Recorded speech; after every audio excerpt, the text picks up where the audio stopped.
Hola, ¿cómo están? En este video vamos a hablar de la estructura básica de los estados financieros. Nuestra tabla de contenido, número uno, vamos a definir qué son los estados financieros. Luego vamos a ir directamente con el estado de situación financiera, lo que antes era el balance general. Luego de eso vamos a hablar del estado de resultados o lo que era antes, el estado de ganancias y pérdidas. Luego vamos con el estado de cambios en el patrimonio y por último el estado de flujos de efectivo. Definición. Los estados financieros representan el principal producto de todo el proceso contable que se lleva a cabo dentro de una empresa. Se puede afirmar que sobre los estados financieros son tomadas casi la totalidad de las decisiones económicas y financieras que afectan a una entidad.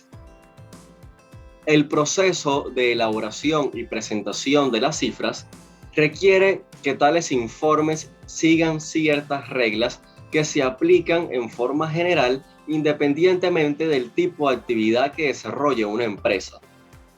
Existen 4 estados financieros básicos que debe emitir una entidad: el estado de situación financiera, el estado de resultados, estado de cambios de patrimonio, de cambios patrimoniales y el estado de flujo de efectivo. ¿Por qué se dice que este es el principal producto del proceso contable que se lleva a cabo dentro de una empresa? Sencillo, porque las decisiones se toman en base a estos estados financieros. Entonces, lo que hace la contabilidad es acumular todos los procesos económicos o sucesos económicos en donde participa una entidad de todos los periodos de su vida y los acumula periodos a periodos para mostrar esa información. O sea, termina un periodo, culmina un periodo y esta entidad acumula toda la información que tiene hasta este momento en su estado de situación financiera y lo expresa en este estado financiero. Luego, sucede lo mismo con el estado de resultados, que va desde el inicio del periodo hasta el final del periodo, muestra cuál fue el rendimiento que tuvo esta empresa en este estado financiero y lo expresa de forma tal que las personas puedan tomar decisiones. Sucede lo mismo con el estado de cambio de patrimonio y uno de los estados financieros, quizás el más importante de todos, que es el estado de flujo efectivo, en donde se reflejan las entradas y salidas reales de efectivo. Por eso es que es muy importante este estado financiero. Pero, en líneas generales, por esto es que es tan importante este proceso de los estados financieros, porque acá es donde se acumula toda la información para que los stakeholders o los grupos interesados de esta empresa puedan tomar decisiones. Estado de situación financiera. Es un estado que muestra la situación financiera de una entidad a una fecha determinada. Por medio de este estado de situación se presenta la siguiente información sobre la entidad: activos, pasivos y patrimonio. La presentación del estado de situación financiera se realiza siguiendo el esquema de la ecuación contable, la cual determina la forma en que se disponen las partidas en el estado financiero. Es decir, que activo es igual a pasivo más patrimonio. Entonces, de esta forma, una persona puede ver cómo se financian estos activos, si es totalmente con patrimonio, si es una parte con patrimonio, una parte con pasivos o totalmente con pasivos, lo cual realmente no es posible.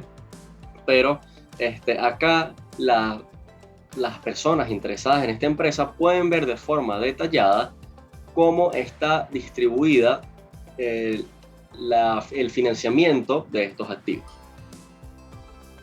Acá tenemos el ejemplo de un estado de situación financiera en donde la primera línea, por norma, por regla, se debe expresar la empresa en la cual está expresando su estado financiero. En este caso es la empresa X, compañía anónima. La segunda línea debe expresarse qué estado financiero se va a mostrar a continuación. En este caso, el estado de situación financiera. Y la tercera línea se debe expresar el marco temporal, es decir, desde qué periodo hasta qué periodo va la información que se va a expresar en este estado financiero. En este caso es desde el 0101 del año XXX hasta hasta el 3112 del año XXXX. Entonces, acá vemos cómo las partidas corrientes se expresan en la columna número 1, las partidas no corrientes se expresan en la columna número 2 y en la columna número 3 tenemos el total.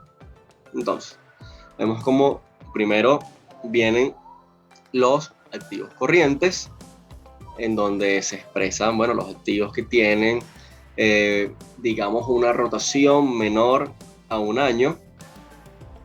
Acá tenemos lo que es la caja chica, el inventario de mercancía, que son activos que se esperan no estén en la empresa en un periodo mayor a un año. Es decir, con esto no se espera que, bueno, que no exista caja chica o inventario luego de ese año, no, o sea, sino que la rotación de este inventario va a ser menor a un año. La rotación de estos activos, disculpe. Ahora, en los activos no corrientes, tenemos que, bueno, están activos que se espera su rotación sea mayor a un año. Es decir, no esperas que tengas que cambiar quizás un vehículo o un mobiliario en menos de un año, porque seguramente la vida útil de estos activos va a ser mayor a este periodo. Por eso se expresa de esta forma. Y sucede lo mismo en lo que son los pasivos y el patrimonio. Acá primero tenemos lo que son los pasivos corrientes y luego los pasivos no corrientes y también el patrimonio. Acá vemos cómo, por ejemplo, las partidas corrientes se encuentran en la columna número 2, las partidas no corrientes se encuentran en la columna número 1 y los totales se encuentran en la tercera columna. Y como vemos acá, la sumatoria de el pasivo más el patrimonio es igual a el total de activos que se tiene, porque lo que expresamos anteriormente se cumple como se debe cumplir en todas las empresas, que los activos se financian a través de pasivo y patrimonio. Por ello, la sumatoria de esto debe dar igual al total de activos. Estado de resultados. El estado de resultados, conocido anteriormente como estado de ganancias y pérdidas, muestra la utilidad o pérdida obtenida en un periodo determinado por actividades ordinarias y extraordinarias. Se habla de un periodo determinado por cuanto una utilidad o pérdida se obtiene por actividades de diversa naturaleza y realizadas a lo largo del tiempo. La determinación de la utilidad o pérdida neta es un ejercicio económico que se reduce a una sencilla sumatoria algebraica de las partidas de ingresos, costos y gastos de un periodo determinado. Veamos este ejemplo de lo que es un estado de resultado. El membrete sigue con la misma referencia que tenemos del estado de situación financiera. Primero viene expresado el nombre de la empresa, luego el estado financiero que se va a mostrar, en este caso el estado de resultado, y tercero, la fecha comprendida de donde viene la información que se va a acumular acá, que en este caso es el 31/12 del año XXXX. Ahora, hablando de las columnas que se expresan acá como 1, 2 y 3, la tercera columna es la columna del total de las cuentas que se expresan acá, y la segunda columna es una columna de apoyo en caso de que se deba sumar o restar varias partidas o varios movimientos de las cuentas que se ven acá para los cálculos finales. Por ejemplo, en los ingresos ordinarios que están expresados por las ventas, en este caso, van directamente hacia el total porque no hay nada que influya en ello. Ahora, luego de eso se debe restar los fletes en ventas. Los fletes en ventas en este caso es 0, por eso no afecta a la sumatoria final de la columna 3 y baja a las ventas netas el 6.000 de las ventas normales, o sea, de la cuenta de ventas. Ahora, para hallar los ingresos brutos, debemos hallar el costo de venta.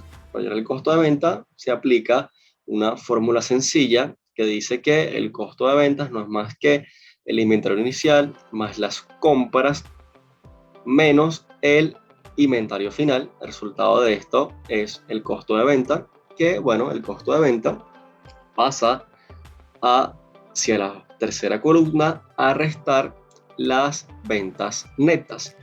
Y el resultado de esto es la utilidad o pérdida bruta en ventas, que en este caso es un resultado de 2.000 unidades monetarias. Luego de esto vienen los gastos operacionales. Acá estos gastos son gastos que no están directamente relacionados con la actividad generadora de efectivo de esta empresa, como lo es las ventas, pero sin estos gastos es imposible mantener en pie a la empresa, como son los sueldos y salarios y el gasto de alquiler. Totalizamos todos estos gastos operacionales y los restamos a la utilidad o pérdida bruta en ventas. Vemos como acá ya de una vez obtenemos un resultado negativo, lo que es una pérdida en operación. Entonces, luego de esto vamos a proceder a sumar y restar los otros ingresos y egresos, o sea, los ingresos y egresos que se obtuvieron por actividades no operacionales de la empresa, que algunas veces puede suceder, como el caso de la venta de un activo que no está relacionado con el inventario que maneja esta empresa, por ejemplo, un vehículo. Esta empresa, en el caso de que no sea una empresa que vende vehículos, solamente un vehículo que posea estos ingresos, vienen directamente acá a otros ingresos y egresos, porque no está relacionada con la actividad generadora de efectivo de esta empresa. Ahora, totalizamos los otros ingresos y egresos, en este caso son cero, y luego vamos a lo que es la pérdida antes de impuestos, en este caso impuestos sobre la renta. Tenemos el mismo resultado que la pérdida en operación porque le sumamos o restamos cero. Y la pérdida neta del ejercicio es el mismo resultado que la pérdida en operaciones, que es de 500. Esta es la estructura que tiene un estado de resultados y es la forma más sencilla de realizar esta presentación. Se puede realizar solamente en una línea, sin embargo, de esta forma es mucho más sencillo para las personas que tienen menos experiencia al momento de realizar este estado financiero. Estado de cambios en el patrimonio. El estado de cambios en el patrimonio refleja el cambio o movimientos ocurridos entre dos fechas en todas aquellas cuentas que componen el patrimonio, tales como el capital social y las cuentas de superávit. Este estado financiero tiene como objetivo revelar movimientos en el patrimonio que son importantes y que de otra forma no se pudieran conocer. Acá tenemos un ejemplo del estado de cambios en el patrimonio. De este lado, del lado izquierdo, vemos cómo está expresado lo que son los movimientos del capital social. Está el capital suscrito y pagado, la actualización del capital y el total actualizado del capital. Vemos cómo acá se expresa que todos estos movimientos están expresados en bolívares constantes a la fecha expresada acá, que es el 31 de marzo de 2014. Luego de ello viene la columna de reserva legal, en donde podemos observar cómo pudiese ir aumentando o disminuyendo dependiendo de cada periodo. En este caso no aumenta ni disminuye, se mantiene igual. Las ganancias retenidas o ganancias no o utilidades no distribuidas se expresan en la columna siguiente, la reserva legal. Acá esto pudiese también aumentar o disminuir dependiendo de las utilidades que tenga la empresa. Y por último está el total de todos los movimientos que puedan obtener estas cuentas de patrimonio. Y viene expresado con cada uno de los años que se muestre en ese estado financiero. Por ejemplo, vemos cómo la utilidad neta afecta a cada año, en donde, bueno, el resultado que se tenga en la utilidad puede distribuirse en otras cuentas del patrimonio, pudiese ir parte, bueno, de la utilidad neta a ganancias a utilidades no distribuidas o ganancias retenidas no distribuidas, y luego traspasarse quizás a otra cuenta, pero estos movimientos normalmente, al tener el resultado, afectan a estas cuentas de patrimonio. También pudiese ser que una empresa decida emitir más patrimonio. En este caso, esta emisión de patrimonio se verá afectado directamente a lo que es el capital social, al igual que cualquier dividendo pagado también se mostrará en este estado financiero. Ahora, el monto del patrimonio en el estado de situación financiera debe ser exactamente igual al monto del estado de cambios en el patrimonio. Esto obligatoriamente debe coincidir porque, bueno, la contabilidad es un juego de suma cero. Todo lo que sale de alguna cuenta debe ser compensado con otra. Por eso, esto debe ser igual. Estado de flujos de efectivo. Según el párrafo 11 de la Declaración de Principios de Contabilidad emitida por la Federación de Colegios de Contadores Públicos de Venezuela, define que el propósito principal de un estado de flujo de efectivo es proporcionar información relevante sobre los ingresos y desembolsos de efectivo o equivalente de efectivo de una entidad durante un periodo determinado, para que los usuarios de los estados financieros tengan elementos adicionales a los proporcionados por los otros estados financieros.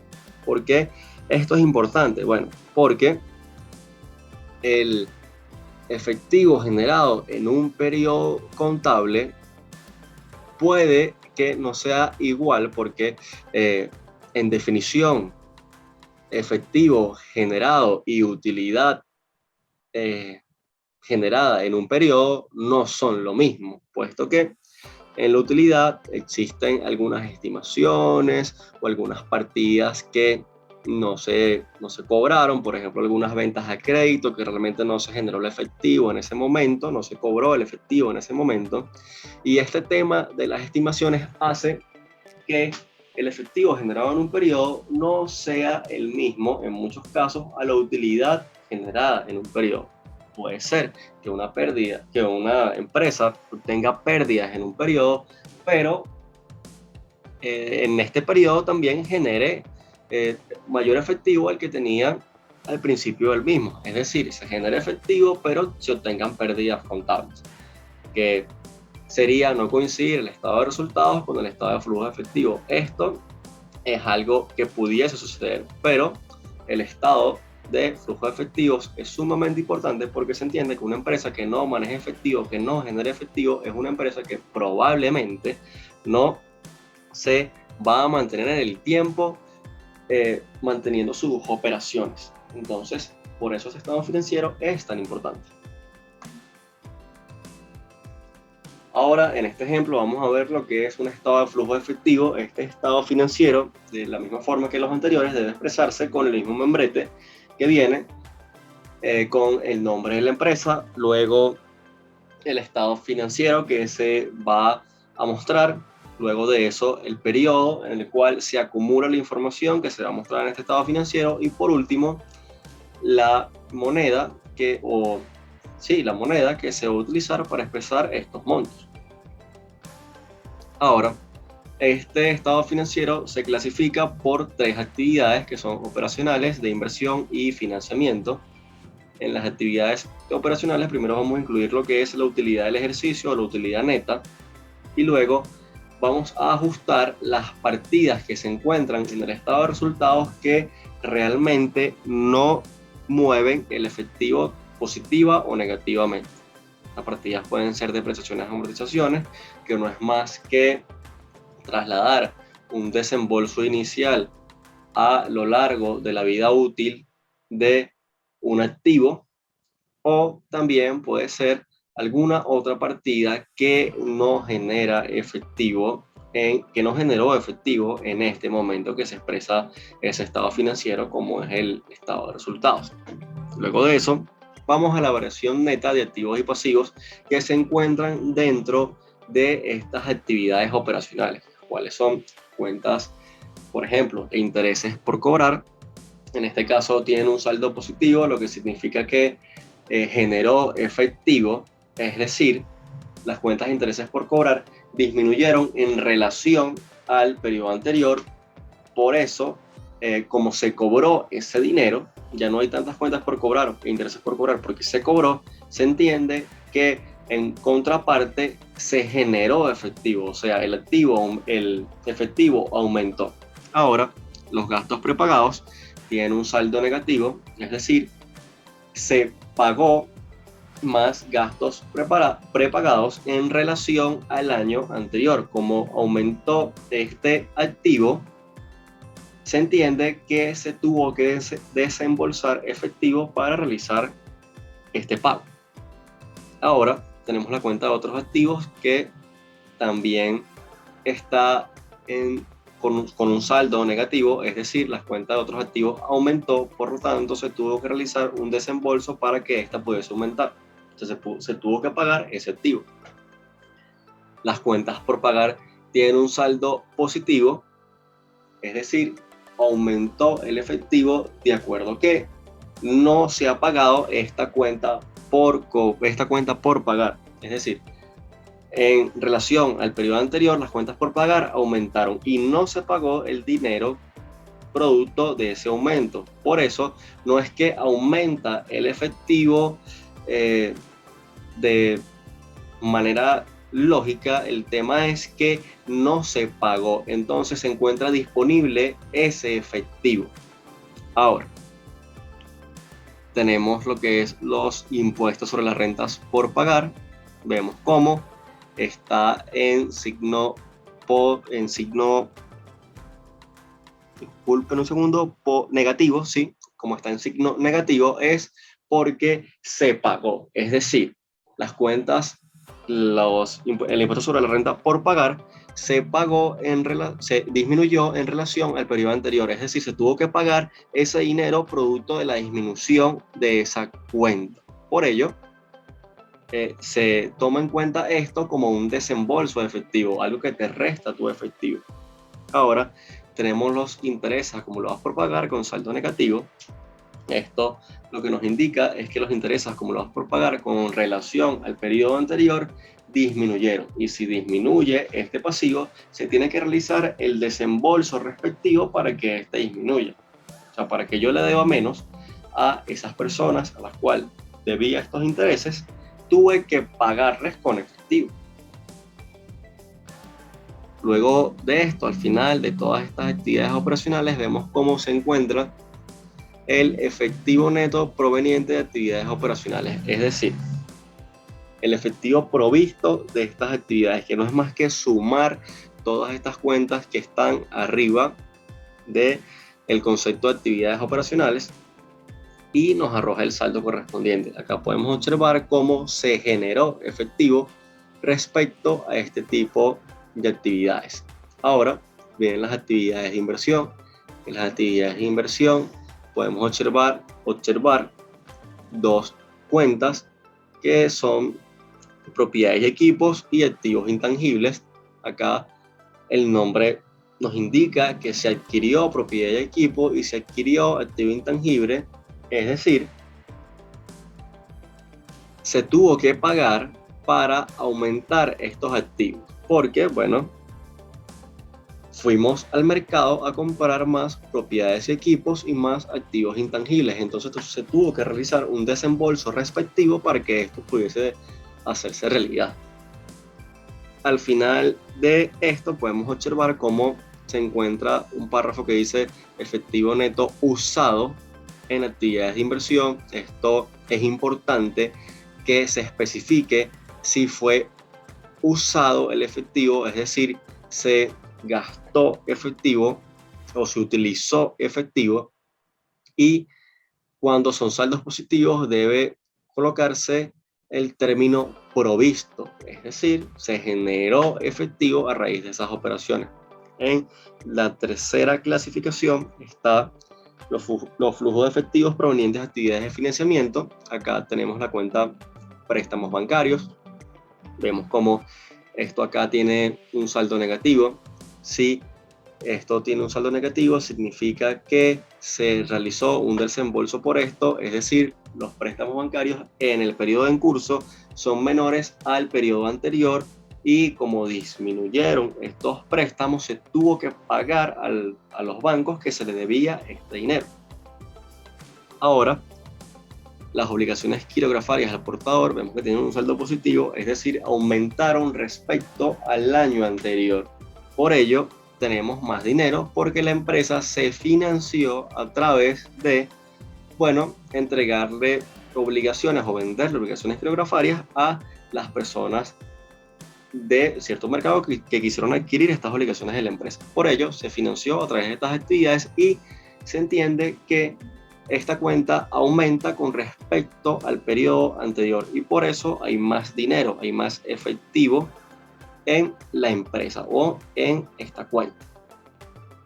Vemos el total de esto, que es el efectivo neto proveniente de actividades de financiamiento, en este caso el efectivo usado en actividades de financiamiento, porque lo que se paga en concepto de préstamos bancarios es mayor a lo que se obtuvo por concepto de obligaciones quirografales.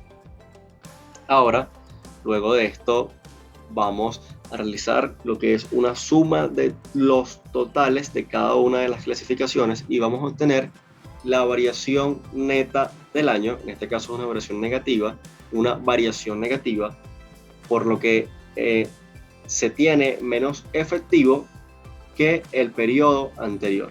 Ahora procedemos a colocar el efectivo al principio del año y realizamos esta suma algebraica y obtenemos el efectivo al final del año, que debe ser igual al monto que se expresa en el estado de situación financiera. ¿Por qué?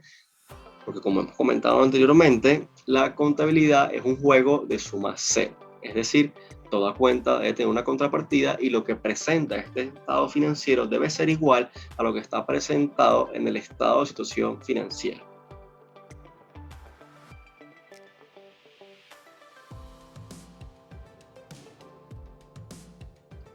Esto es un aporte de Negocios UCAP en el marco del programa de apoyo personal académico. Nuestro profesor asesor es la profesora Indira Moya. En edición y montaje se encuentra nuestro compañero Johnny Griman. El estudiante Yes, en este caso, es Nerdy Zambrano. Espero este video sea de su utilidad y pasen un feliz día.